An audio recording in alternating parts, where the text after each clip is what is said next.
পদার্থবিজ্ঞান প্রথম পত্র অধ্যায় 2 ভেক্টর। আমরা টিএইচসি তপন হাসান চৌধুরী বইটির ৬৫ পৃষ্ঠায় কাজ করছি ভেক্টর অপারেটর নিয়ে। এই রেকর্ডটি স্টোরি বোর্ড হচ্ছে স্টোরি বোর্ড 3। স্টোরি বোর্ড 1 এ আমরা একটি প্যাটার্নে কাজ করেছি চ্যাপ্টার 6 থেকে, মহাকর্ষ ও অভিকর্ষ।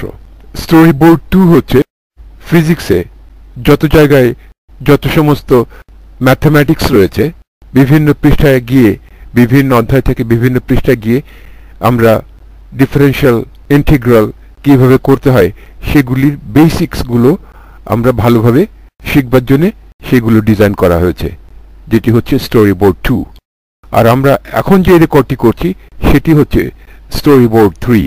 সুতরাং আমরা এটি ধরে নেব যে যারা আমরা স্টোরি বোর্ড 3 থেকে কাজ করছি তারা ইতিমধ্যেই জেনে গেছি যে স্কেলার ক্ষেত্র কি, ভেক্টর ক্ষেত্র কি, এবং line integrals, surface integrals, volume integrals এগুলো অর্থ কি।